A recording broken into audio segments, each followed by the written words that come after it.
So, hello everybody, and welcome back to another edition of Web of Wyrd. I'm your co-host David Farrell, and always I have my good friend, quantum herbalist and co-host Pete Jackson-Main in attendance with me. How you doing, buddy? Hi there, bro. I'm good. Thank you very much. It's been a while since we've spoken, isn't it? But yeah, lots happened. Pretty much, it's. I have to say, it's kind of the other end of the day here from you. We've got a 7 hour difference, I think. Is it something like that? And so I'm kind of heading off into, shortly into the land of Nod, and feeling quite like I've had a really busy day today, actually. Right. Yeah, we are having some technical issues today, so please do bear with us, everybody. For some reason, whenever me and Mr. Jackson-Main decide to try and speak with each other recently, we get a lot of interference, which maybe, hopefully, is going to be one of our topics for later in today's show. But yeah, it's actually 6 hours now, dude. It was seven, Oh, but I is it? think with Okay. I think the clocks went back in Britain recently, right? Oh yeah, they do. I've forgotten about that. That's right. It was 7 and now it's 6. Good. Well, that's a little better. We are coming off the back of a Mars Kazemi, and it is a while since me and Pete have done a show.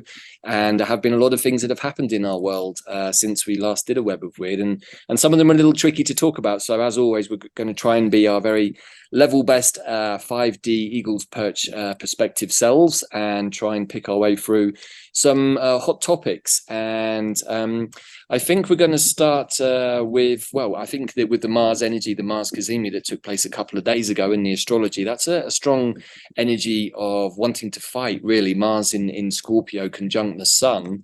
And that kind of makes me think you were at the protest march, right, Pete, for the pro-Palestinian piece in the UK. When was it? Last weekend? It was, well, the weekend before last, yeah. So Wow. last weekend, yeah, the one before, just over a week ago, it was Saturday the 11th, I think.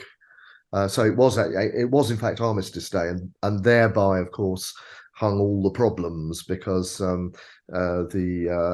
government, of course, and along with many other people, didn't really think it was appropriate to have a march that day, even though the actual ceremony, the cenotaph, was taking place obviously on the Sunday, which is traditional.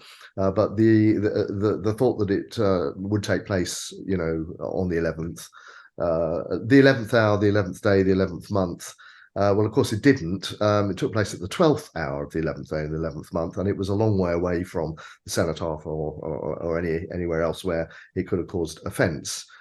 So yes, I was there. I did go. I nearly didn't actually, because I thought, actually, do I really need this in my life? It's going to be exhausting. My musculoskeletal system is not wonderful at the best of times, and especially in situations like that. I'd already been on a gathering and a very small march in Cambridge the week before, just to sort of check that out and see what was going on. I mean, I like to sort of keep a presence in these things. I used to go on a lot of marches in the 70s, anti-Nazi League, anti-nuclear power, anti-this, anti-that.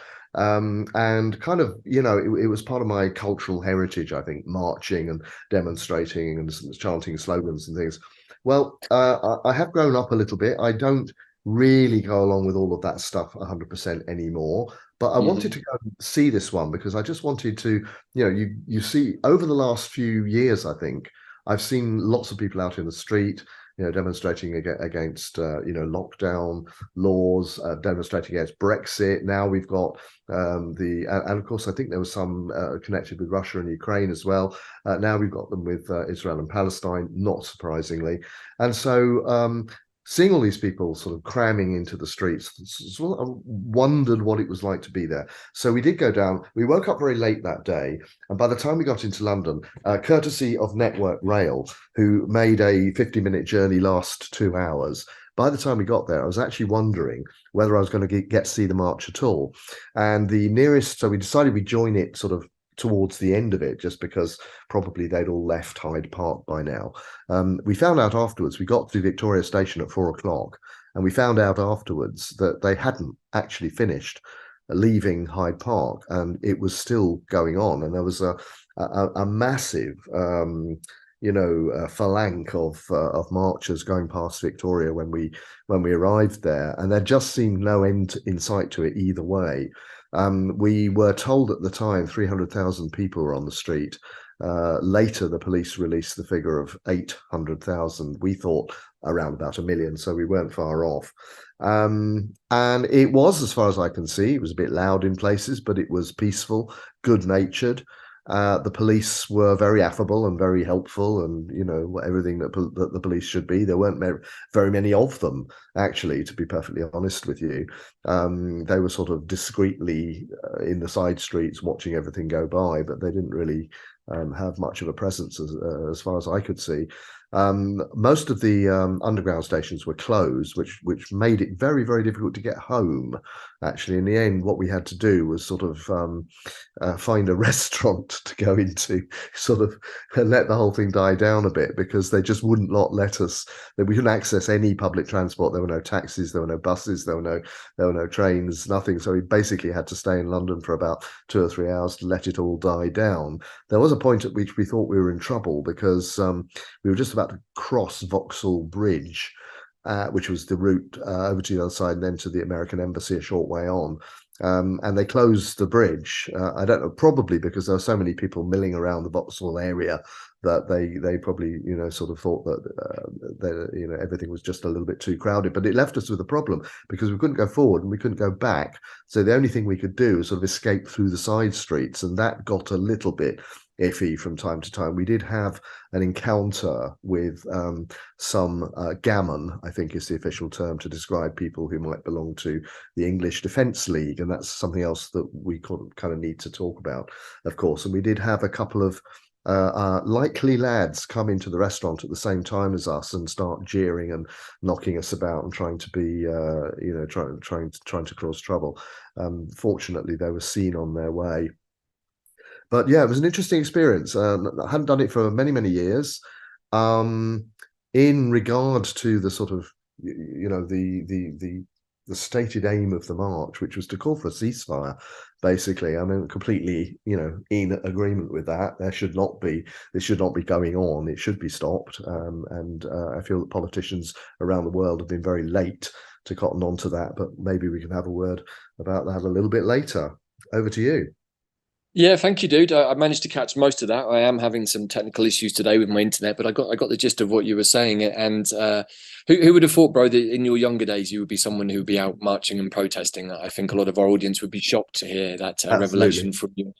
From your youthful days, and a bit like you, particularly on this issue and similar issues, I probably would have done the same some years ago. I mean, obviously, I'm not in the UK right now, so it's a kind of a redundant question. But looking at the whole situation from a distance, and obviously being this side of the pond, gives me perhaps some space to take some slightly different perspectives on things. And I've been sort of looking at all of this through or trying to look at it through a very non-dual perspective, in the same way that I did with the whole war in Russia and the Ukraine, which again was being, as best as I could tell, reported in the Western news very, very differently to what I perceived to be going on, both in the astral planes and on the ground. And so I've tried to use the same approach for this particular conflict, because there are lots of things around it that don't really stack up, and yet the footage seems to be fairly clear that Gaza is being flattened,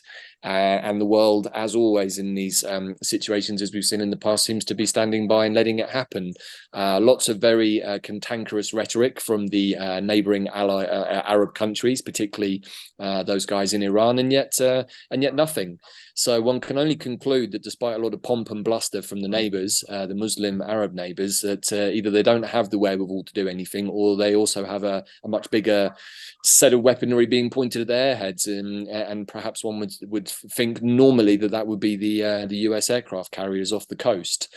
So I kind of have had the sensation for a while that many different factions are all pointing weapons at each other and saying, you pulled the trigger first, no, you do it, no, you do it. And meanwhile, in the middle of all of that, Gaza gets flattened, which is pretty much the same story as every other incident I've seen. And I spent 8 years living in the Middle East and saw the second Gulf War take place, and the war with Hezbollah in Lebanon took place. In fact, I was due to go to Beirut when that kicked off.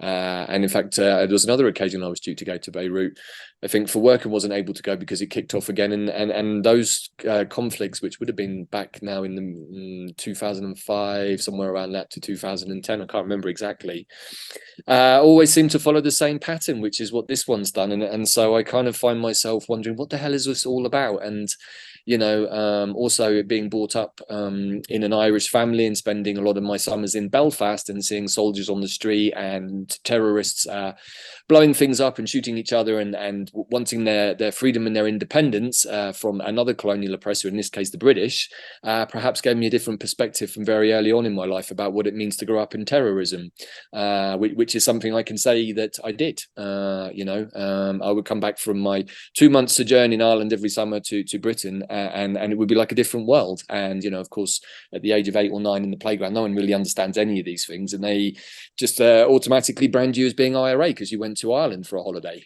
So Yeah. I kind of have to chuckle somewhat to myself about how uptight everybody gets about the name calling. I'm like, come on, get over it, man. I grew up with this stuff, and anyone who grew up in Ireland in the 60s, 70s, 80s, 90s, or even the noughties grew up with terrorism. I mean, that's something that's often forgotten by many people, is that Britain for a long time was in its own civil war for the better part of 3 decades. So I kind of have taken a back seat from all of this and tried to not get too involved, but at the same time trying to decipher and decode what is going on. And as I've shared before with you and on this show, is I generally work with my plant medicines. I go into a more multidimensional state, and I ask questions in the astral planes into my higher self, and sometimes I get clear answers, and sometimes I get silence, and sometimes I get bits and pieces, and this has definitely been more of a bits and pieces. But what I can share is that I very clearly saw just a week or so ago that whatever is going on is whoever the bad guys actually are, and I would definitely say the bad people behind this are not the Palestinian people and are not the Israeli people, then they're not Jewish people and they're not Arab Muslim people, but I would suggest that there is another third party that has always been behind all of this. And we have to be careful what we say, because this is still YouTube and we don't want to get our channel banned. But that's also a big question for me right now, is where is the mainstream media at? If we we're following some of the truthing channels, as I do on this side of the pond, and particularly those that believe in the white hat movement and everything else, which I think is a much stronger movement in North America than it is or understood in Europe, and we'll come to some of the interesting things happening this side of the pond. It's a confusing situation, but at the same time it looks like the job is almost done, and in fact me and Bella doused on it, and we got that only 15% of whatever needs to be removed of the old anti-grid, the matrix, the cabal, whatever is left. Which is encouraging, and my own visions in the astral planes seem to confirm that. Definitely picking up a lot less slimings, as we call it in QPH, and you'll know what that means, picking up unhelpful frequencies or energies or beings, or even the actual amount of offered medication shedding seems to have reduced. I don't know whether it's just because of the endless amount of detoxing that I've been doing, and horsetail and the dandelion and everything else, but I'm definitely not picking up as much of the junk and gunk as I used to. So those are my sort of tuppences, in this moment, bro, on the picture, because it's a very, very divisive topic, right? The whole war in the Near East, and I think it's meant to be that way. And just watching the repeated rhetoric kind of gets tiring. Whether it's true or not, we don't know. We're always going on somebody else's photos and somebody else's footage, and it's already been outed on a number of occasions that footage that's being used on mainstream media is not even from this conflict. And I think that any discerning individual right now should very much place anything that they see through almost any media channel, mainstream or alternative, under something of a red flag suspicion, because unless we were actually there ourselves, we have no evidence or proof whatsoever that anything that we're being shown is actually the truth, right? Yeah, I agree. This is something we always have to insert into every narrative these days. That as you say, we weren't there. How do we know? So we are relying on second or third hand reports, on hearsay, and in many cases on constructed narratives. So everybody they insert something like 7th of October, and everybody goes mental. And as you say, it's very, very divisive. And the next thing that happens is gross beyond proportion. In terms of of the retaliation or the reported retaliation. And you're right, nobody knows what's what at all.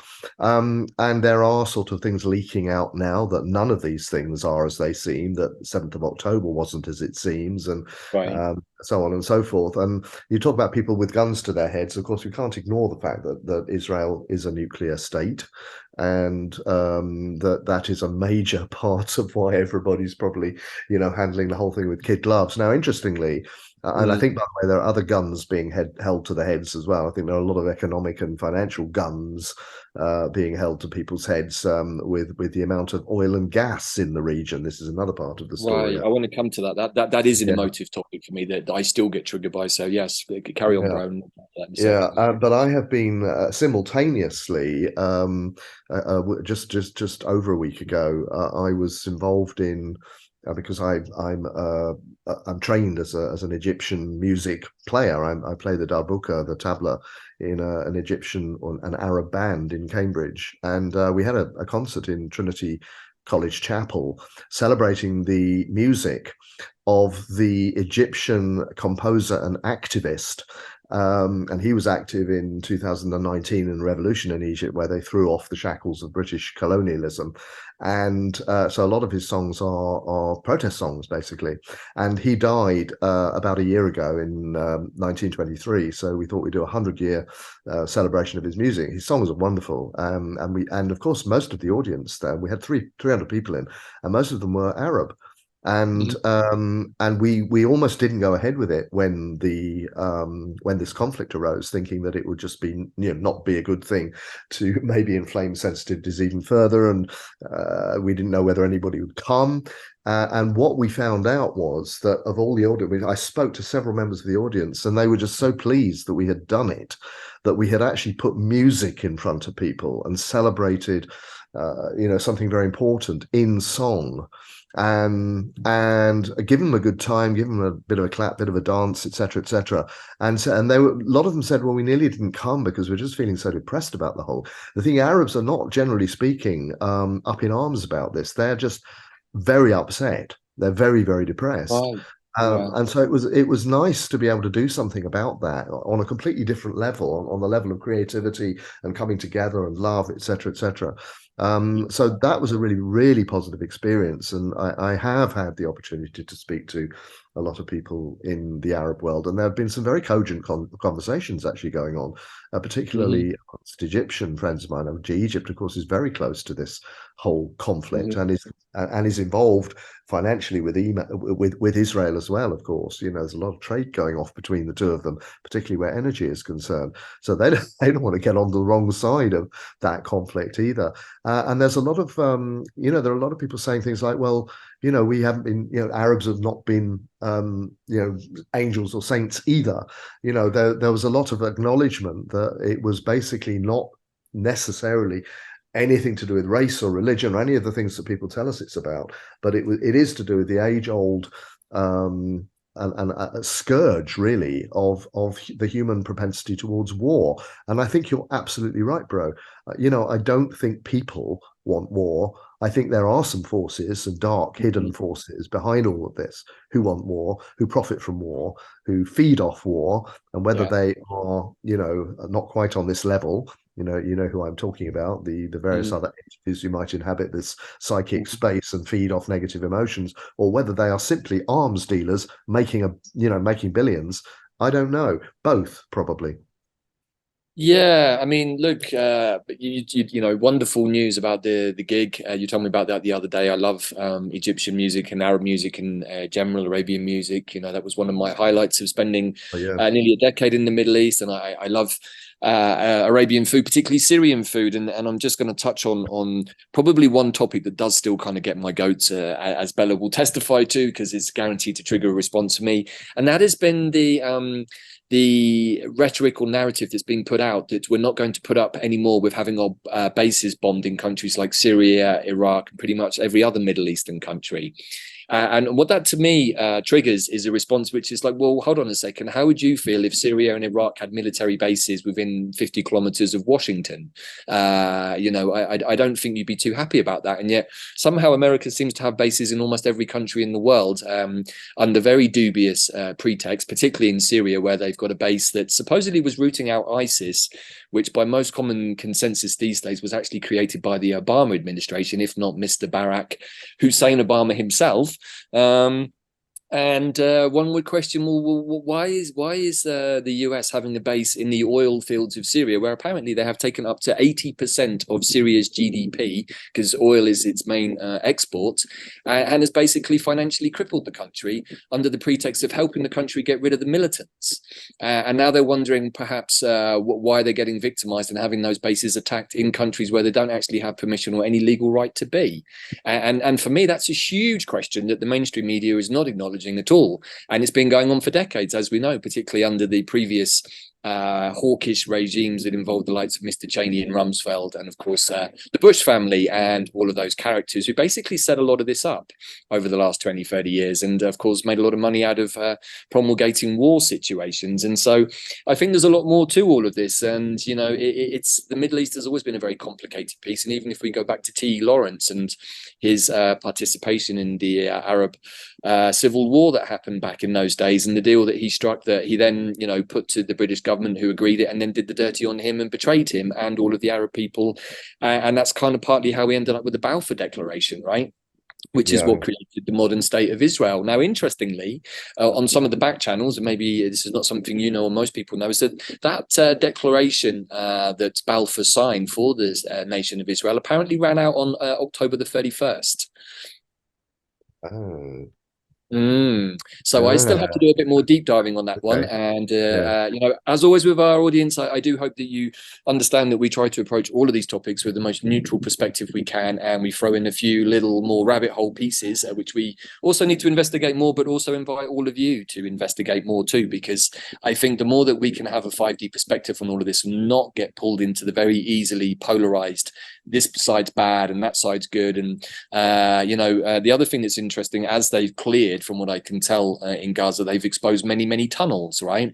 Well, what I know about tunnels is that this all links back to trafficking and to biolabs, and was very much the situation in the Ukraine, which is why Mr. Putin supposedly invaded in the first place, because he didn't want those activities on his doorstep. He didn't want children and women being trafficked into Russia, and he certainly didn't want biolabs creating bioweapons that then could be released on his population.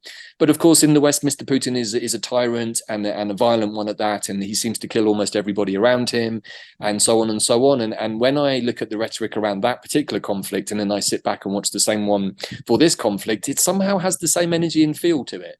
And I'm just like, well, I didn't believe the Western rhetoric the first time round, so my inclination is not to believe it this time round either. But if I don't believe that, then what do I believe? And right now, I'm not really sure. But what I have the sneaking suspicion is that underneath all of this is that there were a bunch of really unpleasant people who were using the Palestinians perhaps as human shields, maybe even coercing them into protecting them. And maybe they do have bases in hospitals, maybe they don't.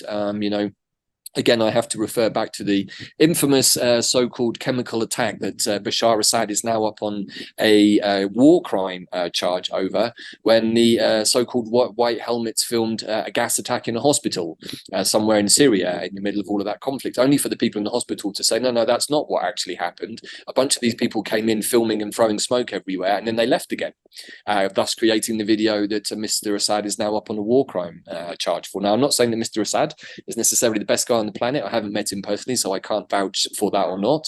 But I have been to Syria a number of times. Beautiful place, beautiful people, and it's been utterly destroyed by Western interference.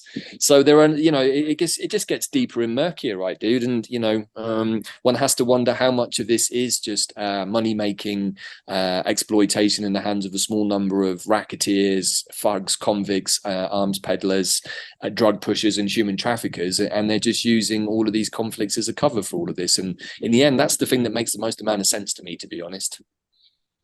Yeah, I'm kind of with you in spirit on that. I do feel that there is an extra depth to the Middle Eastern question, as it always used to be called, and I was very intrigued to see that Netanyahu was thinking of pulling our old friend Tony Blair into Right. sort of assist. And I thought that doesn't bode well. I mean, basically 20 years ago, Blair was the guy responsible for fighting the bogus war in Iraq. Right. We all know what was uncovered about that. And then he became the Middle Eastern envoy. I mean, I can't think of a worse person to do a job like that. But it sort of rather unkindly, I suppose, occurred to me that if some people have framed what Israel are doing as war crimes, and actually they've been accused of war crimes over many years now, it must be said, in their treatment of their neighbouring states, that what better person to legitimize a war crimes in general than Tony Blair, who was the arch war criminal. But Right. the other thing that I think that you sort of brought up was the rhetoric. And this is something which I find very difficult personally, because there are things being said which actually sound genocidal. Whether they've been reported badly or what, I don't know. But there's almost a sense in which there's real hatred going on in that area, and I'm not quite sure who's incited that or for what purpose. It's been going on a long time. And it's something which is like a sore or a cancer on the face of the planet at the moment. And I know there are sort of other areas where similar things are happening, but it seems from I don't know whether it's just my personal involvement with some of the sort of people there, but it seems to have a sort of a more kind of, there's more heat, there's more kind of intensity associated with that particular conflict than even the Russian-Ukraine one. And it also strikes me, that most of these intense conflicts, most of these ravaging conflicts that spiral out of control, this is the fear with this one as well, is that they are all internecine. And you could go back to World War One, and you can prove that it was, three sibling princes or cousins, deciding they didn't like each other and bringing the entirety of Europe to conflagration in their internecine family squabble. In the case of Russia and Ukraine, they might deny this, but they're basically the same people, for God's sake. And actually, in the Middle East too, arguably, they're brothers. Allah mentioned Wyrd and Brüder. We're all brothers, but some people are more brothers than others. And it seems like brothers, as I know from my own family, can be remarkably Different. immoderate in their expressions.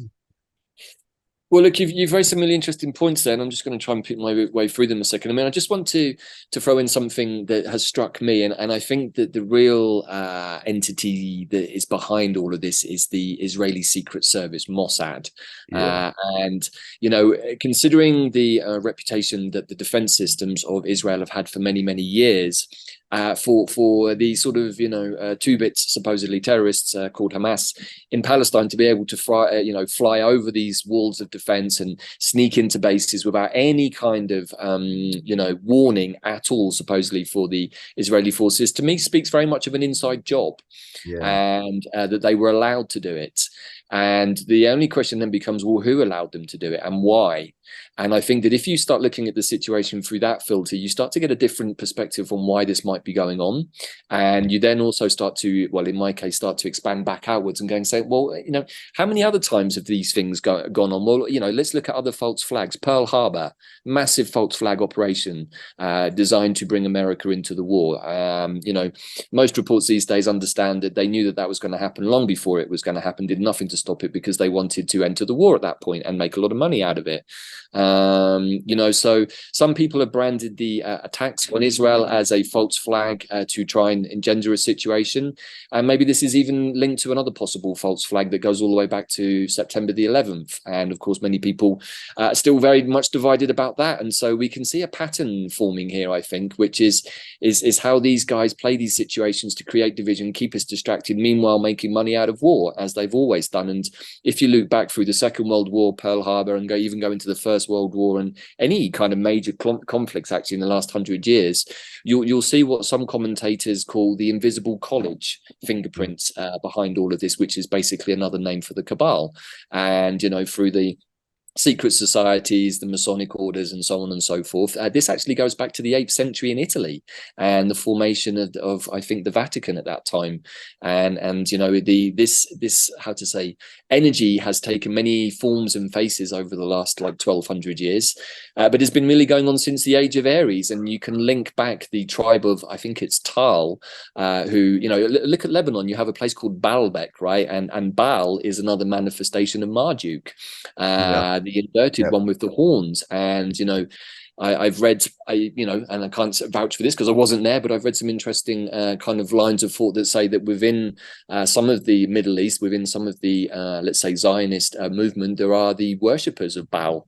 And that's where some of this originates from. And that's where all of the satanic human sacrifice stuff with kiddos and trafficking and all of that stuff originates from, you know, the blood sacrifices as it was. And certainly when me and Bella were touring Mexico, all of the pyramid sites we went to had blood sacrifices, and to our horror and dismay, it wasn't just the Aztecas, but it was the Mayans as well, and maybe even the Mayans poisoned the Aztecas, as we came to sort of conclude at the end of our journey. And not just them, also the Puripecha people from this region, the Chichimecas, and so on and so forth. And so I'm wondering, at what point did blood sacrifices start to be a part of human culture? Because I think if we trace back to that point, then we might start to be able to unlock some of the current conflicts, and nothing is ever as it seems. And so I just want to reiterate again that these are just lines of inquiry and thoughts without any necessarily conclusions being drawn from them. But I think it's good to look at all of these things through different filters and see which one perhaps make more sense. And invariably, whichever one is being pushed through the mainstream media is not the correct story, and hasn't been probably since we've had mainstream media. I mean, you know, I look at some of the propaganda in movies and TV series to do with the Second World War. I'm like, oh my gosh, it's like the same things that they've been doing to us over the last 3 years. And you know, if things had been allowed to play out, the so-called you know, doo-doo that was released on the planet would have been put into the history books as something like the Spanish flu that killed millions. And yet, you know, for those of us that have lived through it, the reality of the truth that we've seen and witnessed is nothing like it was even being told on the television. So it really, really, I think, requires a lot of discernment at the energetic level to not believe what you see or what you hear or what you're told, but to go more with what you feel is an intuitive answer. And I really do believe that underneath all of this, that there is some sort of hashtag forced evolution to push humans to a place of like, we don't want war anymore. And who is it that's actually causing the wars? Because it's not us, right? Why are we constantly in wars when the people themselves do not want to be at war? Who's doing this and why? And why are we all suffering on the back of it? And I think that if we can take any positivity from all of this stuff, it's that maybe we're going to be pushed to that place where the collectives say, we've had enough. We've had enough of you manipulating us, stealing our money, setting up false governments in false countries, and doing lots of illegal things that are not sovereign on any level, and then creating a war which people suffer and die in. So, you know, that's my hope, bro, that all of this is going to give humanity a different perspective. And for sure, I do understand that there are a lot of disclosures coming. We'll get to some of those from this side of the pond in a minute, but I think that the ultimate disclosure could be about what's really behind all of these conflicts. What do you think about that? I've been looking forward to that, bro. I mean, I've sort of been keeping an eye on various narratives which suggest that this is about to happen. Never quite happens, hasn't happened yet, so to speak. But Right. I live in hope, and I certainly believe all of that. You know, I mean, I look at you know, on a completely different level, what's happening in VIP land, and the way those people are connected Right. into it all as well, which is horrible. Right. And you know, there have been some revelations there. Again, they've stopped short of you know, curtailing the hero worship, the you know, the Right. icon worship that the ordinary people have to get involved in order to sell, you know, to sell enough records to make them billionaires and all the rest of it. You know what I mean? The whole machinery of it, which Yeah. everybody signs up to. And I'm looking forward to the day when people just don't do that, when they Yeah. actually say, well, actually, I'd rather go to a local concert than you know, than turn up with 50 million people and watch Madonna. Do you know what I mean? I think we Absolutely. are maybe approaching an era where people will turn away from that and you know, bring it on is all I can say. I was kind of also, as you were speaking, thinking it's interesting how, you know, this is happening over the other side of the world. We had Russia, Ukraine, etc., etc. Most of the wars, of course, are not fought on British or American territory. anymore. Well, I don't think, well, since the Civil War, I don't think they ever have been fought on American territory, because, as you rightly say, Pearl Harbor and 9/11 were almost certainly false flags. But Right. it's the capacity of people to be mobilized that interests me. And of course, 800,000 people were mobilized onto the streets of London.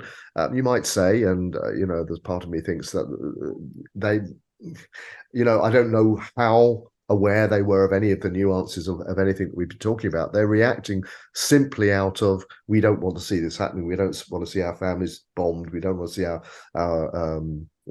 fellow human beings treated in this way, which I think is absolutely fair enough. But then there Yeah. was this other a sort of sideshow that happened, which I thought was Yeah. absolutely wonderful. It sort of brings us into another topic we were going to talk about, which is what's happening with our favorite. Well, I don't know if I call it an Asian cartel at the moment. You'll know who I'm talking about, but I don't want to Yeah. appear to be racist or anything like that, God forbid. But the whole sort of power play between Rishi Sunak and Suella Braverman, and that sort of fatal pronouncement, oh, the Prime Minister has full confidence in his minister, and of course that is double speak for she's going You're to go fine. tomorrow, which of course she did. Yes. What she did was extraordinary. She almost invited the English Defence League, the EDL, to London to defend the cenotaph. And the result of that was that the EDL turned on the police and started chanting racist slogans at them. And actually, if anybody was putting the cenotaph in danger at all, it was them. And of course, the whole thing backfired massively on the government. And Rishi Sunak sort of, determined to frame all of these peaceful protesters as the enemy and the threat. And in the end, the threat was sort of, was invited in by his own, what was she, Suella? Foreign Secretary? I think Foreign Um, Secretary. yeah, Yeah. and God, and when we also contemplate who she's going to be replaced by, this is like, could you even make this up? So it Right. Yeah. is, it is like a load of puppets sort of doing a play in front of us, and it is quite interesting. There's something unreal about these people. I mean, Right. Suella, they call her Cruella. Literally. Yeah, Cruella. absolutely, Cruella, and everything she says is right on narrative. It's a script. You couldn't write a better script than the to, if you like, to legitimize her nickname. And then of course Rwanda has popped up again as well, Yes. and that was another one. A foreign court, i.e. the European Court of Human Rights, has ruled that Rwanda is an unsafe place to send refugees to. But that's all right, because Rishi's going to come along. He's going to pass another law that will make it safe. Well, how on earth is that going to be done? I mean, you can't pass another law to make another government do things that you think that you think they should do, or not do things you think they shouldn't be doing. It's not going to happen. So how is Rishi's law going to make those refugees safe? It's just another piece of manipulation. And again, I wonder what's behind that. Why are we being shown Yeah. that now again? Interesting. I was speaking to somebody from Rwanda just yesterday, in fact, and she was just saying, "Oh, it's a beautiful place, you know." And I was saying, "Really? And why wouldn't any refugee want to go there?" Well, it's actually very beautiful. Government's not very nice, though. And I said, "Well, could say that about this place too." You could say that about most countries in the world, I think, Well, currently. yeah. Uh, Yeah, you know what? I mean, it's a nice segue there, dude, into some other pieces. And I think I've written down here the word unreal, because I feel like most of it is unreal, to be honest. It's unreal well, here's the thing, right? So that wonderful crook, Mr. Blair, that you just mentioned, sort of in the spotlight again. But another one of my probably most disliked characters in politics over the last 10 years, Mr. Camerooni, has come back to replace Cruella in a very sort of strange twist. David Cameron has been brought back through being given a peerage in the House of Lords, so he's benefited twice on that one, and he's been brought back now to deal, I think, with the situation in the Ukraine. So I believe he's off to see good old Voldemort recently, probably to explain that along with the US, there ain't any more money, there ain't any more weapons, and you're on your own, son. So good luck with that, because I think that's where that's now gone to. Interestingly, I'll just bring in another thread from this side of the pond. So maybe some of our audience in America are very aware of what's been going on in Congress to do with the trying to elect a House Speaker after the ousting of Kevin McCarthy. That went on for some weeks, and finally they ended up with a very, seemingly a very nice guy called Mike Johnson, who's a devout Christian. And his first job in charge really was to make sure that the government didn't shut down, which they've just narrowly avoided. Through a cross-partisan bill where the Democrats sided with a lot of the Republicans. And what that actually was focusing on was whether they were going to give any more money to the war in the Ukraine and the war in Israel. And there was a strong contingent that wanted to give funding to the war in Israel, but not the war in the Ukraine. And in the Democrat Party, they weren't going to accept that. They wanted a funding for both. So what's actually happened, I think, is the best outcome, is that they're not giving funding to either of them. And all they're going to do is pass a continuing resolution, again, to make sure that government employees get paid because they were in danger of not getting paid as of the end of this month onwards.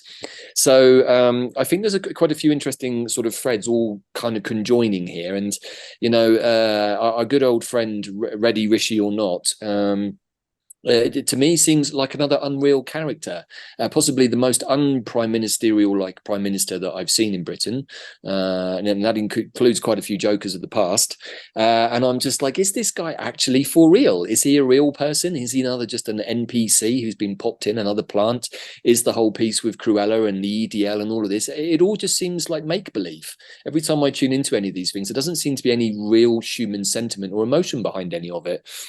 Which is how I'm going to segue also in to bring in another thread, which is the so-called CV inquiry that's going on in Britain, which also feels incredibly unreal. And maybe we'll tackle that in a minute. But before we get to that, I know we've talked about Rwanda before, and it's like, yeah, it's all of these sort of very unhuman pieces are being rammed into our face, whether it's the Gaza piece, whether it's the so-called Hamas attacks, and whether it's Britain seemingly wanting just to get rid of people to Rwanda and why. And, you know, Rishi has declared that he's willing to take on these powerful, supposedly powerful European courts of human rights and defy them.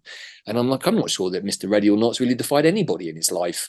Yeah, right? You know, so I'm wondering what all of this is about. And for sure, seeing Mr. Cameroon reappear in the piece and be put into that position and then basically fly off to see Voldemort in the Ukraine almost immediately tells me that maybe some of the crooks are being shown again in the spotlight, and maybe they're being brought back now to be shown something different to the population, because for sure none of these guys have clean hands, not from what I can tell.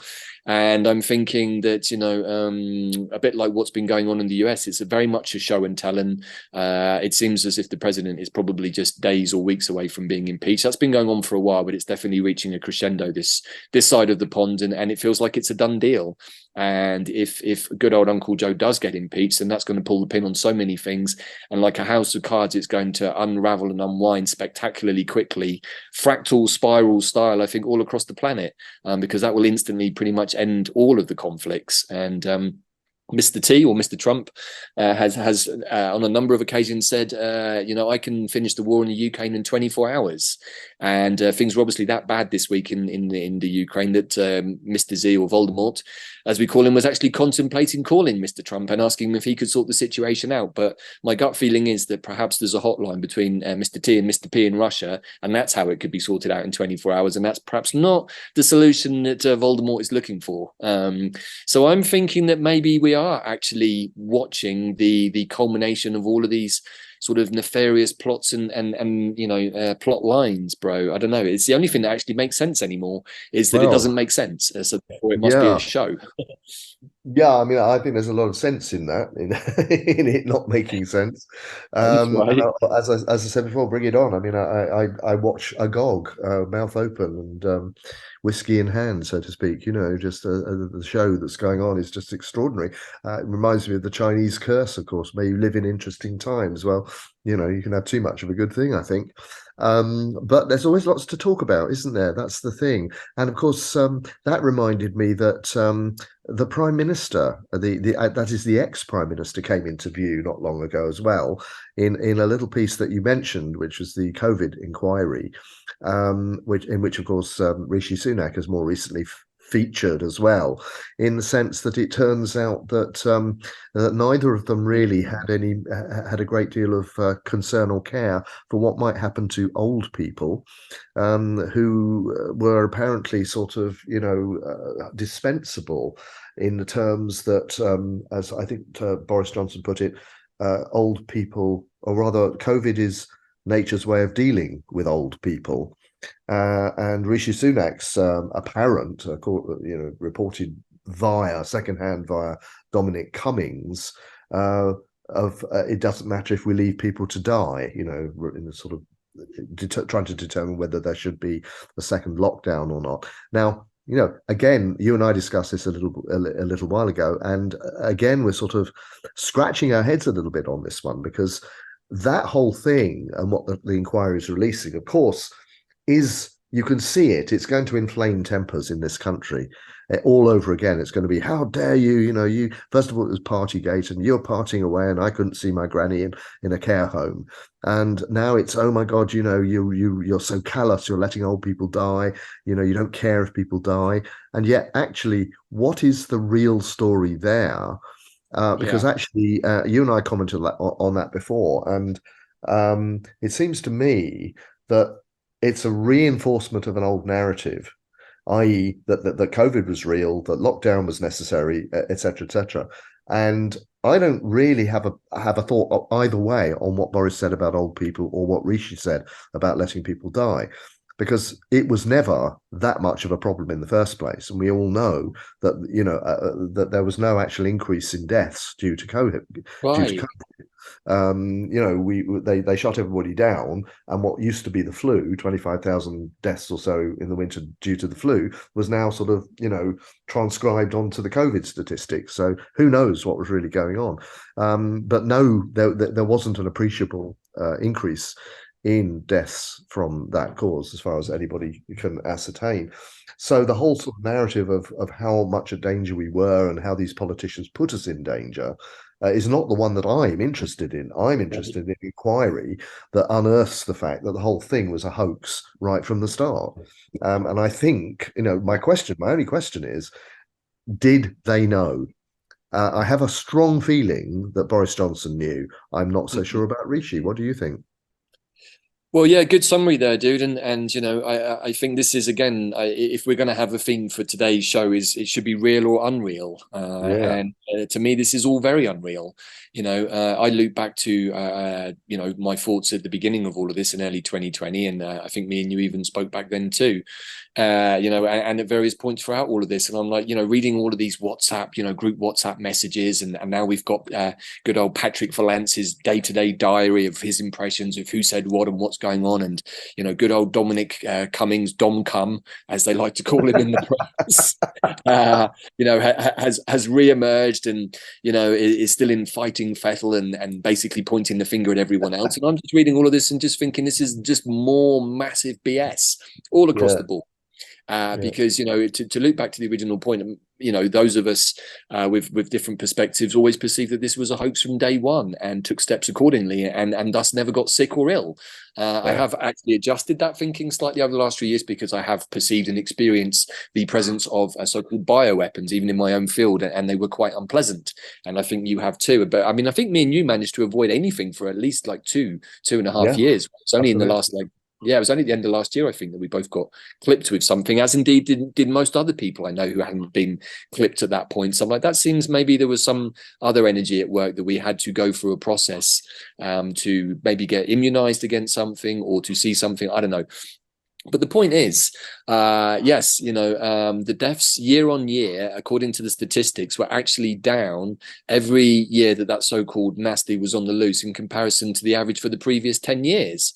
So literally none of it adds up. There wasn't an excess of deaths. Maybe some older people did get picked off in the care homes with midazolam, and of course our good old friend Mr. Hansock was involved in that one, and a whole bunch of other bits and pieces. But the truth is, is, from what we can understand from the statistics, and those, of course, are always a little dubious, is that actually year on year the deaths were down. But then, just as another sort of fillip to that, I have had conversations with a couple of friends who have had deep conversations with undertakers who said that they were absolutely relentlessly buried, putting people into the ground over the last 12 months. So and also I've said on a number of occasions to you and other people that I have the perception that the world has emptied out now, not necessarily fully of people, but certainly you said something about the fact that people don't care, that Mr. Rashik Sanud and Blojo don't care. Well, I'm also coming to the rapid conclusion that a lot of the population doesn't seem to care about much these days. And I've been canvassing people after my travels through various countries in the Americas, taking lots of Scorpio observations on things. And I can say that in most places I've been, people do not look present.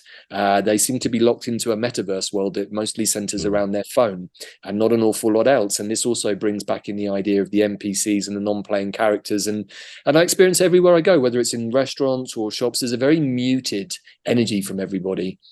And I've spoken to a few of my teacher friends and asked them, on your travels, what do you see? And they said pretty much the same thing. People have become a little introverted. They seem much more focused on the devices and the world that leads them into, rather than the world they're actually inhabiting as a 3D person.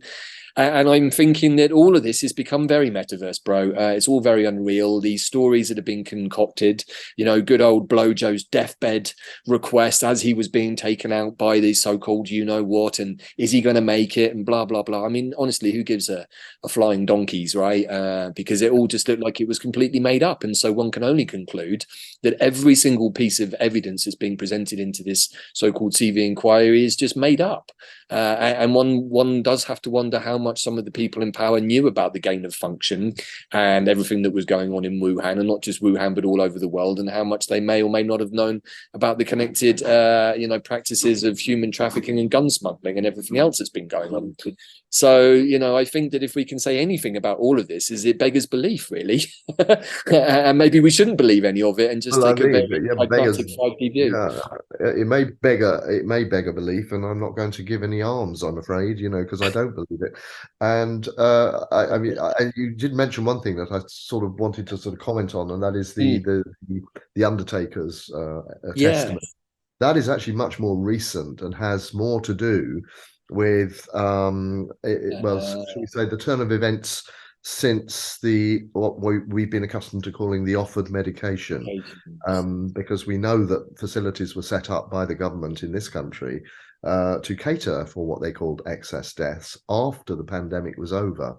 There's another little, anyway. I mean, there's so many weird things, bro. I know for most of us, probably the horrors of 2020 have somewhat been erased, either deliberately or by other methods, from our awareness. And if you actually cast your mind back, I can think of people. I think it was Mr. Jordan, who's the head of I think he owns Crystal Palace Football Club, being stood outside of the Excel Centre, where they'd equipped it to the arm's teeth with beds and defibrillators and everything else, only for, I think, a maximum of like 100 people ever to have turned up to a facility that was designed to accommodate like 5,000 or something. And those were set up all over the country. The GMEX Centre was another one, I think, and maybe Bristol City Football Club and blah, blah, blah. And I'm just like, even at the time, it just seemed absurd, because I'm just like, given that we're meant to believe that our hospitals are being overrun, and yet anyone who's been to a hospital at all, or who can even get within 100 meters of one without being shooed away, said that they were absolutely deserted. And so, I think it's worth reminding everybody just how much BS has been pumped at us, should we ever forget it, and that this just seems to be a regurgitating of the facts, maybe to cover their asses, because they always knew what was going on. Better to tell a porky pie like this that we're incompetent and didn't really know what we were doing, and let the old sod kick the bucket, and we'll take the flak down the road, rather than actually own the fact that they always knew what was going to happen. Hence why people like Mr. Hancock were giving vast contracts to his local landlord, publican, to import unusable face masks. And so I'm pretty sure that underneath all of this, even if they didn't know exactly what was going on, that there was a promise almost certainly to a clutch of the senior officials in Number 10 at that time, that they can make vast amounts of money from basically selling PPE equipment, which I think that they did. And I would love to see that line of inquiry open up as how much did all of these boys and gals apparently make from the whole situation in 2020, and what happened to the ludicrous amount of Turkish face masks that had to be dumped, that we paid hundreds of millions for or something out of taxpayers' money. I mean, that is a real crime, right? And I think that those are the crimes that should be being investigated, rather than whether Patrick Vallance did or didn't enjoy doing his press conferences every evening, which is what the current rhetoric seems to be. Indeed. I just brought into my mind the fact that I did see something which suggested a lot of requisitioning for PPE was done with the express tag of for COVID-19. I think this was not PPE. I think it was testing kits in 2018. In other words, ahead of time. So there's also the extent to which the whole thing was actually planned, and there's been plenty of stuff out about that as well. But this slipped into the public domain at a certain point recently. I didn't follow it up; I was too busy. But one wonders, as I said, and as you said, I think they're investigating the wrong things completely. But then, when were they ever going to investigate the right things? They're not going to, going to help us do that, are they? Really? I just, I can't help wondering though, what on earth is going on with the reintroduction of Mr. Cameroon, as you call him. I call him David Gammon because of course he has a particular fondness for pigs. But yes, you actually cut out earlier on that bit, and I was trying to get what the joke was, and I was like, yes, of course, there was a whole piece about him pigs, right, which we're not going to repeat here, but you can probably find it on the internet if you're intrigued to learn more. Yeah, please continue, bro. Sorry. No, I was just that's one to watch basically, and maybe one for a future show, because I'm just absolutely fascinated to see what he will do next. I mean, he is, to my mind, public enemy number one, even ahead of Blojo, because he was the whole guy who fixed Brexit. Right. And I don't know. At several years' distance now from that particular event, I was horrified and outraged about the whole thing at the time. But who knows? I've read commentaries since that suggest that maybe we are indeed better out of Europe. I don't know. I really just don't know. All I do know is it now takes me about an hour or two longer to get through customs either way because of the Brexit arrangements. And I am a person who likes to travel and who considers himself to be a European. So for me, Mr. Gammon, as I'm now calling him, is not a person that I welcome back onto the stage. But again, I'm watching with horrified fascination as to what's going to happen next. Right. I mean, we're just as a sort of a wrap up before we move into the plant of today's show. Yeah. I'm going to try and bring all of this to a place of conclusion, because I think that what we're really trying to say about all of this, and hopefully we've managed to tread the sort of the middle ground, as we always try to do, without offending anybody, is that like a lot of this just doesn't really add up, and it hasn't done for quite a while. And to bring back an odious individual such as Mr. Gammon in this position after Brexit, which I think in the end it doesn't really matter which way you voted on Brexit, the whole thing was going to happen anyway, and it's been a big mess. And can anyone really make any sense of what's happened post Brexit? I don't think so. In fact, it's got so subsumed by other stories that I think that really and truly in the end that the whole Brexit debacle was just a massive another distraction to keep everybody occupied in the run up to what was about to be released in 2020. There had to be some sort of filler story, I think. And the more I look back now over the last 10, 15 years, the more I see these filler stories and filler moments where, there was even points during 2020 where I felt like that they were, the powers that be were waiting for certain astrological conjunctions to happen so they could roll out the next part of their plan. And I remember some of the astrologers online calling it the board up in Capricorn was a big part of the energy. I think we had Pluto, Saturn, and something else all in Capricorn, which was very sort of austere, top-down hierarchy. patriarchy energy, and clearly the moment that had been handpicked to do this dirty on everybody. But there were definitely moments where I felt like that they were hanging on for 2 or 3 days trying to make stories sort of eke out until the next kind of astrological kick happened, and you could almost predict when things were going to happen during 2020 and 21 if you were following the astrology, which I think a lot of us were, and suddenly gave us insights. It's like, this is how you guys are doing it. Maybe we can play the same game, which I think has become much more of a collective urge over the last year and a half. Certainly, I'm much more into astrology and bringing it into my life, and I think many other people are. Our dear friend Pam Gregory has an audience of 250,000 now, which I think is amazing, so congratulations to her. But I think her and many other astrologers have brought this mechanism into our lives much more strongly. We understand how it can all work now. Yeah. But in the end, to bring this to a point is like, yeah, whether it's the return of the likes of Mr. Gammon, or whether it's these wars, what's really behind all of this? Well, for sure, up until now, we haven't been told the truth. And I think that we can look at most things in the history books. And I've even stopped watching documentaries now that are historical in nature, because I just can't bring myself to decide whether they could or couldn't be real, or whether there's another agenda behind all of them. And so, history has for a long time been one of my favorite topics, but it's become so unreliable in any way other than to be fantasy that we're not really sure about anything much these days, right? And if we can't even agree on something that happened 3 years ago that we all participated in, how on earth are we going to agree on something that happened hundreds of years ago that we weren't even witness to, or even alive? So I think this is by way of now coming into the plant of the day, which I'm going to preface with a little short story, if I may, bro, about why this plant is in today's show. And the plant is mullein, which has many names, which I'm sure you're going to share with us in a minute. But this is a plant that is a biennial, only lives for 2 years, and only flowers in the second year with sort of an amazing, it's kind of a rod, I guess you could call it. And when I learned first about this plant was with my plant spirit teacher, Pam Montgomery, many years ago, and she always connected it to the crown chakra. So anyway, roll forwards to our recent travels, and we were with one of our tribe members up in Dallas recently on our journeys, and wonderful lady with a beautiful garden, growing medicinal plants and serving her community and everything else. And I commented to her, I said, "Oh, you've got some wonderful, mullein plants over there on the lawn. There's only, a couple of them." And I said, it's strange. Whenever I've seen mullein growing in the wild, I've only ever seen 2, maybe 3 at the most. I've never seen them growing in stands or en masse.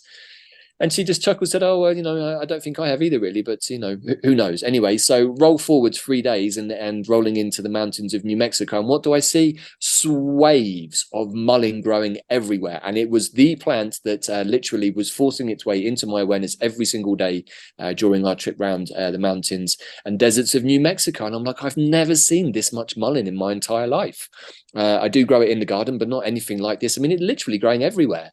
And I was like, why is this plant suddenly in my awareness right now? And, just looping back to some of what I said earlier, is I feel that it's because we need, or the population en masse needs to be reconnected at the crown and the soul star chakras with this incredible sword of light.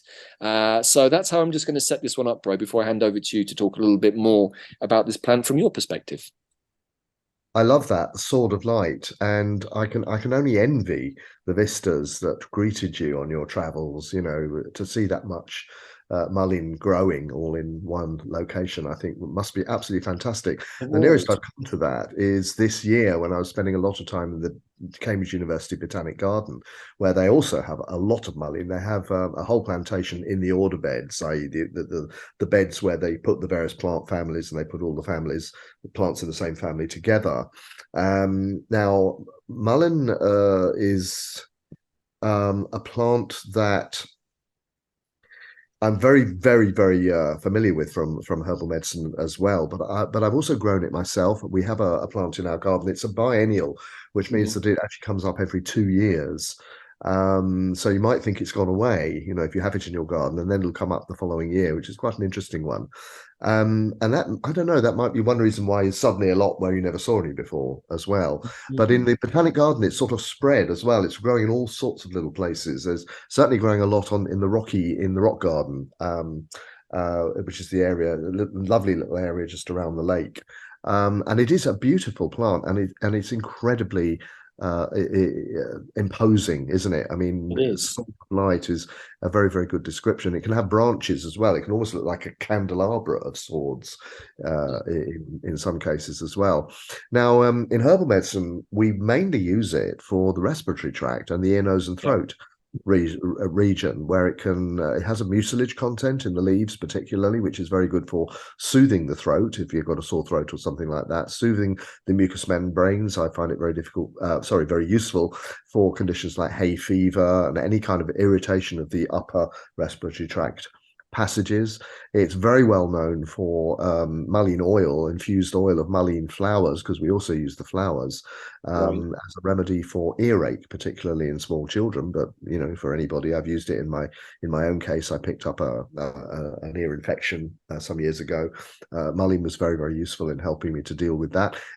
In that context, it's an important part of a very well-known herbal formulation by the late great Dr. Christopher, who called it B&B formula, and the B&B stand for black and blue cohosh, which are different plants, but the cohosh plants plus lobelia were half of the formula, and the other half was 50% mullein oil. So mullein oil is also really, really good for any kind of ear problems, any kind of massaging on the external. If you've got swollen glands in and around the neck, for example, it is a plant that's very much associated with that part of the body, and also with sort of clearing out the nasal passages as well. And I wonder whether that, in some senses, renders it a good a plant to think about in terms of clearing the head area generally, prior perhaps to being able to connect through the crown chakra as well. I don't know whether there might be a resonance there, because it seems to me that, I don't know about you, but when you're all blocked up in your sinuses, for example, and you're not feeling very comfortable, you're feeling stuffy, you can't really get much of a signal, if I could put it that way, from the cosmos. And I think that mullein might be a plant that sort of enables that, simply by clearing out those very, very important passages in which, interestingly enough, I've just been writing a book on my second book on iridology. The first one's about to be published a little bit later this month. Yeah, we're going to talk about that, I think, before the end of the show. Yeah, sure. We'll flag it up a little bit. Yeah, but in how can I explain this in super quick terms? There are sort of portions of the iris which are dedicated to particular organs, and my exploration of the iris in this new book is going to be about the energetics, really, and about the resonances. And I'm using that word deliberately because the area that that is assigned in the iris to the upper respiratory tract, to the nose, to the sinuses, frontal sinuses, etc. I've actually called it the zone of resonance, or the domain of resonance. And what I mean by resonance is that sort of feeling of, yeah, that feels good, that sounds right. When you're checking things out, are they true, are they not true? And again, resonance has that sort of connection with the voice as well. Is your voice resonating? Does it sound real? Does it sound as though it's coming from a place of authenticity? And I think this is kind of quite an important concept. And I always think of mullein when I actually want something that's going to sort of clear any congestion out of that area, and almost, it's not quite crown chakra, but it almost clears the area around the third eye, if you like, as well, so that you can just perceive things a little bit more clearly. It's also very good, by the way. I thought of mentioning it a few moments ago when we were talking about the old COVID, because I was using a lot of mullein in that situation as well. It was also very, very good for clearing the lungs. But those are the kind of herbal associations that I have with mullein. Yeah, thank you for that, bro. I'm just going to add in a few other bits and pieces, and then maybe we can try and extrapolate some further information. So the plant is called Verbascum tapis, or thapis, I guess, in Latin. Thapsus, yeah, thapsus, that's it. And it's a member of the figwort family. And that's right. The word mullein actually comes from the French Mullein or Mullein, from the Latin mollis, meaning soft. And of course, that's right. our good old friend Lady's Mantle is a mollis too, I think, right? Well, the name mollis, that's the binomial, the species name mollis. In the case of Lady's Mantle, says the same thing. It's softening, because Lady's Mantle also has a lot of mucilage. They're not from the same family. Lady's Mantle, of course, is from the rose family. No, not at all. Yeah, Yeah. yeah. But yeah, you're right. That's the root of the word, softening, and that's the mucilage content that I was talking about. Right, exactly. And the plant does have many names. The one that you showed me the other day is probably one of the more common ones, Aaron's Absolutely. rod. Aaron's rod. But it's Yeah. also been called Jupiter's staff or Jacob's staff. And interestingly, sometimes it also goes by the name of the bullock lungwort because it's been used for treating cattle who have, I think, respiratory conditions. So yeah, very much a plant that's to do with respiratory issues and to do with ENT, ear, nose, and throat, which I think is interesting. This is probably more your part of the territory. I was reading that the plant is antiviral, anti-tumor, Yeah. antifungal, and antibacterial, all of which we're still very much questioning from a quantum perspective in terms of what these antivirals mean. Yeah. But it's also very high in the vitamin B contingent, 2, 5, 6, and 12, and also a bit of vitamin D. So it's a plant that has a lot to offer. And aside from being very striking to look at, because it's very unique, right? I mean, how many other plants really look like mullein, with its leaves close to the base and then this very tall erect rod, and I'm sure we can have a lot of fun with that one. But that's how it looks, right? And it can be used as a torch. You can dip the flowers in some sort of oil and then use it as a torch. But from an energetic point of view, I do really feel that this plant is connecting us to some sort of lightsaber, almost our sword of light, that's or Michael's sword of light that connects us from the 3D to the heavenly realms. And this plant actually has from the point of view of the witches' grimoires, has a history and tradition of being able to protect against bad spirits and even against lightning, which I thought was interesting. It has a strong connection to Mercury, actually, because the plant is associated with fire. So just some other bits and pieces to share before I get your feedback on that, bro. Apparently, I know that mullein can be smoked. It's one of the plants that you can do a smoke initiation with, like our good old friend Lady Mugwort. But the seeds are highly poisonous, and I was reading that Native Americans actually use those to paralyze fish there, so they're easier to catch, which is interesting. But also this one I like a lot because it speaks to me of its spiritual qualities. This is a plant that can help replenish the soil in our own life as well as in the ground outside.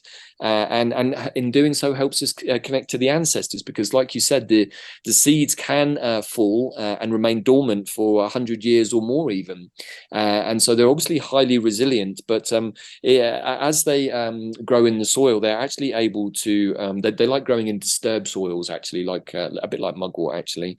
And part of their job is to draw up minerals from the depths and then drop them back onto the topsoil so that other seeds can grow, including their own. So this is a plant that speaks to me of regeneration and recycling somehow, and revitalizing both the terroir or the terrain of the human field, but also that of our garden and our environment. So I just wanted to throw those in because I think they're interesting, more spiritual side to this plant. Absolutely, and I think your the doctrine of signatures would definitely support the flaming sword of St. Michael. I Right. love that. I've never thought of that. I've always been very impressed by the plant and very drawn to it, without ever really knowing that. So I'm super interested to hear all of that. Now I was just checking just now because a number of plants in the family to which mullein belongs, the Scrophulariaceae, or Right. figwort family, as you said, have crossed over recently, because another very famous member of that plant, of course, is foxglove, Digitalis purpurea. And a Right. number of plants actually have crossed over now, and they're members of the Plantaginaceae family. And I was just checking to see that mullein hasn't crossed over, and indeed it doesn't seem to have. At the moment, it's still in the Scrophulariaceae. But the reason these things happen, of course, in case you don't know, anybody out there, is that they're sort of reclassifying plants according to DNA these days. It was always done according to morphology, the shape of the Yeah. leaf, the shape of the seeds, the number of seeds, the number of carpels, etc., etc. Now it's done by DNA, which is supposedly more accurate. So a number of plants have crossed over. That is not one of them. So we are still in the Scrophulariaceae. And I just wanted to mention that because scrofula, of course, is a form of tuberculosis. And so that whole ability of the plant to sort of dispel disease in that way, Yeah. dispel microbes and unhelpful influences, is clearly part of its chemistry and part of its traditional use as well. Yeah, and I think that perhaps this is another reason why this plant has come into my awareness. It's a plant for this time of year, right? Because it does deal with Totally. chest Yeah. congestion, colds, Yeah. TB, flu, pneumonia, and sore throat. All of those things that can affect us at this time of year. And as our world becomes increasingly unstable and unpredictable on all fronts, including the weather, which is maybe a topic for another day, it feels like this is a good plant to help us at this time. So, for our audience's benefit, bro, how would you prescribe taking this medicine? What would be your preferred delivery method? I really like the tea made of the flowers. It's quite fragrant. It's very soothing. It's very good if you've got a sore throat. The leaves are a little rougher. You can still use them. They're fine as well. But I really have a soft spot for the flowers. The tincture is also very good, and I think that it goes very well into a sort of a general cough chest formula as an ingredient in that. If you want to use it as, I think I'm very intrigued by the idea that you could use it for smudging in the same way that you might use mugwort. I think I'm definitely going to try that. I've No, never for done it. smoking, dude, not smudging, smoking. Smoking. You Oh, could okay. maybe you could smudge it, but yeah, no, Well, I don't know. I don't know. But maybe that was just my intuition that maybe it might be good for that as well. Because could be. I do a lot of smudging. Actually, I was, yeah, I had a couple of really super powerful experiences within the last few years that taught me how powerful smudging is. Because smoke basically gets everywhere. And it doesn't leave anything out. It gets into all the nooks and crannies. You've got something you don't want, any, whether it's a bad smell or a bacteria or whatever, it'll deal with it. And we use it all the time. So I think, I think I'm going to try smudging with mullein and Interesting. just see what happens. And I might try smoking as well. But then, as I've also mentioned, of course, the oil. I always have mullein oil available because it is so useful, especially if you've got kids around. I don't anymore, as it happens, but when we used to have mullein oil for the ears, kids' ears particularly, very, very susceptible. And of course, the ears, just to put this in little energetic resonance in there. And I wonder about this because I'm now starting to wonder about mullein as an adaptogen. I might do a little bit of work on that and see if I can Oh, make a case for it. Because of course, the ears are the external location, if you like, energetically, the opening on the skin of the kidney. And I'm wondering whether there might be some kidney resonance with mullein as well. That's something for me to look into. yeah, thank you both for all of that. And just for our audience's benefit, do you happen to have any Mullein medicine in your cabinet if people are feeling inclined to get some? I have a limited amount of tincture. I have only enough oil for our own purposes at the moment, but if any, we can always get it, put it that way. Right, good to know. And actually, I was reading in preparation for this call today that if you do decide to make a tea with the leaves, it's a good idea to strain it through a coffee paper filter because of the fine hairs on the leaf. Which, if you look at, I mean, they're Yeah. wonderful leaves, right? I mean, you can use them for all kinds of things. If you get caught short out in nature, it makes for something really good. To make sure that you can pull your pants back up without fear of making a mess, and it's also good for using as a bandage because of the leaves. It's very similar to what we might call the plant lamb's ears, right? Is it lamb's ears? Yeah, yeah. Uh, It's a bit rougher than lamb's ears because it's a bit more like comfrey actually. And you do right. a poultice with straight comfrey leaves, and it is going to hurt. It's That's very true. abrasive. And Yeah. mullein leaves are similar. They are a little bit abrasive. So yeah, you're right. Soften it down a lot, and make sure if you're making a tea out of it, use a fine strainer. But preferably, actually, use the flowers. If you're making a tea, it's much more pleasant.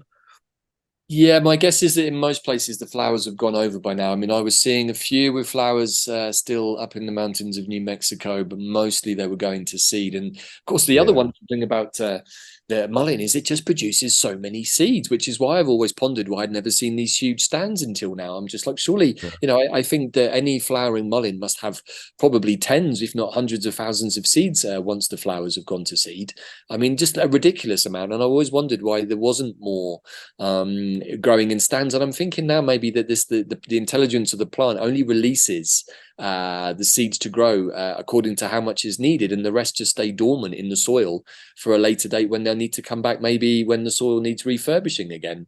So this is another mark of the intelligence of this plant, and maybe speaks of storing seeds for another time, maybe, and maybe that's some of its energetic quality is helping us to to keep, how to say, the seed bank full for another day, and we can use that metaphor, I think, in different ways. But I'm also wondering, looping back to the crown chakra and soul star chakra, without going into it too much in this piece, both myself and Bella were somewhat dismayed to find that we had something lodged in our soul star chakras for a few weeks that was actually really preventing us from having our full connection to the divine energy, and was slowly, actually, as we realized after we'd removed that particular energetic device in our soul star chakra, that it was actually sort of making us feel not ourselves, and we weren't able to hit our full notes of happiness, and perhaps, I wouldn't say feeling depressed, but definitely not feeling at our peak performance. And I'm thinking back to what I said earlier about seeing large chunks of the population being in the same way, and I'm thinking that perhaps that's part of what's happened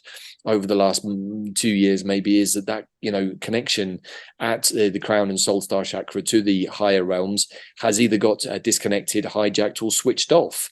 And I've talked before about the experience of the grey world, and what that feels like, and what it would be like for for there to be huge soul loss. It would feel like being in a grey world where there isn't an awful lot of point to anything. And I'm definitely sensing that there is an element of the collective that is in that place. And I'm thinking that maybe this is a plant that can help bring back the light of the flaming sword of Archangel Michael. Good thought, bro. I'm going to have a deep think about that. And I might actually even journey with that plant now that it's come up. You're right to suggest, of course, the flowers are completely over. I mean, they are here. They've been over for months. But you have a good herbal supply. You should be able to get some still. Yeah, and just one final thought I just want to bring in before we wrap up for today. This is also that in the old days, offerings of this herb were made to, I'm going to see if I can get its pronunciation right, San Fiacre of Breuil, a Irish monk back in the 7th century. And offerings were made to this particular saint, who is the patron saint of gardeners and medicinal plants. So I didn't know that. This is coming from the Cider's Concise Guide to Magical Plants, which has lots of these little tidbits in it. A good book. But that's an interesting one, and I'm going to investigate that guy a little bit more because I'd never heard of him before. Do you have any intel on him, dude? No, I haven't. No, I don't have any intel about that, and I know a lot of the Irish guys, but no, Right. interesting. I'd be interested to hear what you come up with. Yeah, so maybe thought for another day. So I'm just going to devote the last couple of minutes and hand over to Pete just to talk about his upcoming new book on iridology, which, by the way, everybody, we are going to do a deep dive on later this week as an exclusive interview for quantumplanet.world or QPW. But by way of a heads up, Pete, you want to take the last couple of moments to share what this is all about with our audience? Sure. Very, very quickly, iridology, for those of you who don't know, is simply the examination of the eyes, the iris of the eye, basically, or two of them, which are collectively called irides, or irises for short. And it's done mainly from a medical perspective or a health perspective to identify health risks and possible problems that we might need to take care of, strengths and weaknesses, etc. I go a little bit deeper than that with it. I think it's a very holistic art of assessing a person in their reality, and shall I say, just kind of getting a little bit of a sense of who they are. I mean, it goes back to some quite famous guy in medicine. I think his name was Hippocrates. You probably heard of him. And he said something like, it's more interesting to know. He uses the word interesting, which is interesting. It's more interesting to know what kind of person has a disease than to know the disease the person has. And I find iridology is a wonderful way of getting to know the person rather than just the disease. So it's not really about diseases as such. It's about individuality. It's genetic individuality. I mean, I don't know to what extent genetics, as it's currently presented to us, is the whole truth and nothing but the truth, so to speak. But it's a model that a lot of people are using at the moment. So we'll stick with it. And so the old idea about iridology was the eyes used to, would change as your health status changed. We now know that that isn't true. Your eyes, interestingly enough, are pretty much set, not at birth actually, but shortly after, and they will remain pretty much the same throughout your life. There are one or two little things that change, but not very much. So that the basic color, the basic structure, the patterns that are in your eyes will generally be very stable, and that means basically that what it's saying about you is what it's telling us about you is about your individuality. And we can take that on the level of health, and it might be warning us about a few things for sure. We can certainly do that. We can treat it as an energetic indicator. So I tie it up a lot with ideas drawn from the energetic traditions of the world, particularly traditional Chinese medicine, which is sort of a favorite place for me to go when I want to try and understand energy in the human body. But also increasingly these days on what we might call emotional, spiritual, soul issues as well. That's going to be the subject of the second book that's coming up. It's going to be published next year. This one is much more, it's called Practical Iridology, actually, and it purports to be able to tell you how to do it yourself. Now, there was a book called Practical Iridology before that was written by me and published in 2004. This is a rewrite, fairly comprehensive rewrite, actually, an expansion of the original edition. So it's got lots and lots of really good information in it, a little bit more in depth than the last one. But it's coming out on the 28th of November. But if anybody does want it, you can order it, I think, through my website. I'm not sure whether my webmaster has actually done the deal on that yet, but if you order the book on the website, I will send you the new one. I won't send you the old one, unless you want me to, in which I've got remaindered copies of the old one available at half price. That's £15 instead of 30 now. But if you do want a copy of the new book, just put an order in through the website, unless you specify that you would like the older version. I will automatically send you the new one. And that will be in advance of the publication date, by the way, because the publication date is now more than a week away still. So I am lucky to have a consignment sent to me before the actual event.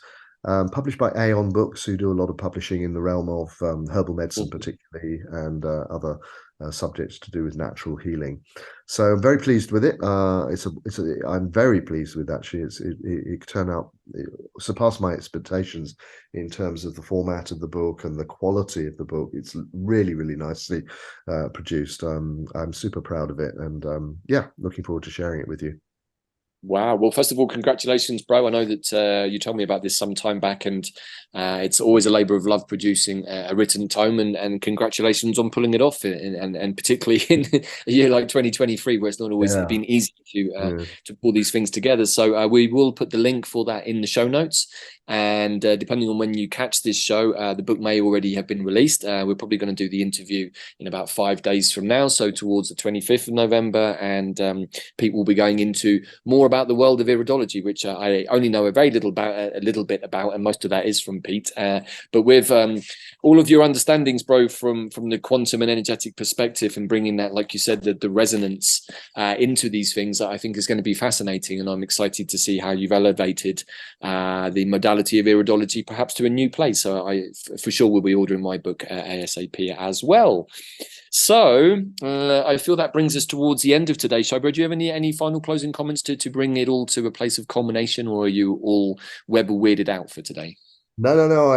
I do have a message, really, which is that one thing we didn't do, which I really wanted to, we don't really have time, is that apparently everybody's now saying you can't say Happy Christmas anymore because it's kind of too culturally specific. You've got to say Happy Holidays. And I resist this with everything I've got, not because I'm a lover of Christmas, but because I'm a lover of diversity. Nobody says Happy Holidays to Muslims on Eid. Nobody says Happy Holidays to Hindus on Diwali. So why have we got to be so coy about Christmas? Anyway, to cut a very long story short, Happy Yuletide is my message, because we are nearly in that season, a month away, actually, and I'm really looking forward to it. I love this time of year, and I'm really, really looking forward to a nice Yuletide with a good fire and some cheer. And I wish that for everybody as well. Yes, thank you for that, bro. And a bit like you, I'm not a massive lover of the Christmas as presented to us in this modern era, and I've often struggled with Christmas, actually. And for me, the more important thing is the winter solstice and the 3 days before the sun returns on the 25th. I think that energetically is much more powerful, more interesting absolutely. That's than what I'm looking yes, forward to. Christmas Day. And of course, Yule is an ancient pagan phrase, and perhaps more connected, even more than Christmas. And if we're talking about the world of unreal, well, Christmas itself is quite an unreal experience, really, because there's not an awful lot of evidence to support that any of that happened on the 25th of December either. Right? So I think that we should perhaps start to look at the world much more through the Saturn in Pisces piece, which is like, how are we going to make sense of existing in water, this watery environment for the next number of years, and how is Saturn going to give us some structure to all of that? And I think that perhaps starting to look through the filters and discerning what's important to us as individuals, because you're absolutely right. I mean, Happy Holidays doesn't really convey anything much, does it? It's this week is a Happy Holiday in the US. Holidays in July and August. Right. Yeah, and this week is Thanksgiving, which is another strange one with lots of weird energy around it. So I guess happy holidays to everyone in the United States this week. They seem to have an extended holiday this week, which is an interesting timing. And perhaps this will be something we talk about in our next show. But for sure, behind the scenes, we are getting very strong inklings that the financial situation is literally on a knife edge and likely to go. Could be any day. All of the legal movements have seemingly been done. We know that all of the major banks of Europe and the West are pretty much bankrupt. We even know how they did it, how they leased out silver to each other and a whole bunch of other scams. So I just want to throw everyone's attention into that as a final thought for today. Please do look at diversifying sooner rather than later, because otherwise you might get caught out when those situations do happen with the bank. Definitely recommend looking into silver and perhaps getting a little more, like I've had to, a little more au fait with the world of crypto. And what does all of that mean? And not just do like everybody does and buy Bitcoin, because I'm not sure that's the way forward. So no concrete answers there, bro, but I think we should definitely do a Yuletide edition in the next couple of weeks. I'm definitely much more back in back in the mode of recording. I always enjoy these conversations. This one has turned out to be a little longer than we planned, but perhaps that's because we haven't done one for a while. And as always, everybody, thank you for listening. Thank you for humoring our humor. And hopefully you always understand that we are trying to take a very human, 5D, middle-of-the-road approach with everything. And we certainly are not in the business of glorifying war or in any way dividing people through conflicts and other manipulatory tactics, as we can see in the world around us. So we advise everybody to stay in your heart, perhaps connect with Mullein in the next couple of weeks or next few days even, and really make sure that those crown and soul star chakras are hot and active and full of fire and connecting you to your divine self, and rock on with that energy. We've just had a Mars Cazimi, which is really all about fire for the next 2 years. It's a 2-year cycle. This was a Cazimi is when a planet conjuncts in front of the sun, and this one was in Scorpio, so that's pretty powerful. I have to say, for me personally, it took about an extra 3 days to kick in. I'm not exactly sure why that was, but once it kicked in yesterday, I suddenly felt completely different about almost everything. So I'm really hoping everyone out there is feeling the shift in energies, because the eclipses were kind of a bit of a doolally, doozy, I would say, and very strange. And perhaps we'll be able to look at that posthumously in our next edition. So thank you again, bro. As always, looking forward to chatting with you later in the week about the Iridology piece. Thank you, everybody, for tuning in, and we'll see you all again very soon for another Web of Weird. Take it easy. Ciao for now.